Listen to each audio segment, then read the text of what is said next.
website. Maybe you're thinking about having your first one made, or maybe you just need a new, better one. In any case, you should know at least some of the basics about web design. And no worries, it will only take 3 minutes. First of all, let's face it, a website is the core of your online marketing activities. If you look at all the marketing channels and techniques, what they actually do is bring visitors to your website. And the main purpose of a website is turning these visitors into customers. In marketing terms, this is called conversion. A bad website will basically cause you to waste money on other marketing methods because you don't need more visitors if you can't turn them into customers. So the better your website is, the more visitors are converted into your customers. And it doesn't really matter whether you sell consumer products online, provide local services, or build houses. Many people in the industry call themselves web designers, but they really are just a bunch of geeks with some basic coding knowledge.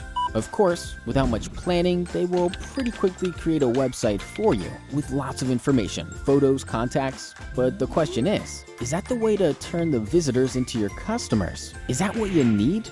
And the answer is simple: no.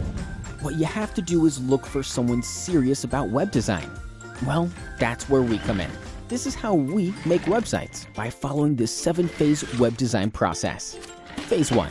Analysis. The first step is always about information gathering, identifying things like the website purpose, goals, and target audience.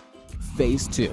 Planning. A plan includes a definition of the sitemap, structure, and technologies that we're about to use. Phase 3. Design. Not only do we focus on wireframe models and the visual style in this stage, but also on the usability of the user interface for the best possible user experience. Phase 4. Content. A very important part of the process is choosing the right text, photos, or videos, all optimized not only for your visitors, but also for search engines.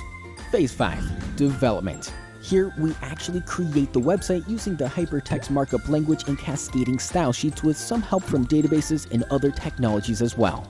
If needed, our websites can be made accessible to mobile devices too. Phase 6. Testing. We test all the technical features like code and scripts, compatibility with major browsers, but we also ask ourselves if the website really fulfills its purpose. Phase 7. Deployment. After we launch the site, our job is definitely not done yet. We always monitor what's happening after the start, enabling us to fix any possible deficiencies. And if you want, we can also manage the future maintenance and updates for you. As you have just seen, web design is a very complex process, but we believe this is how websites should be done, and our customers agree. And if you share our passion for high-quality websites, let's get in touch. We'll be happy to help you with what we do best.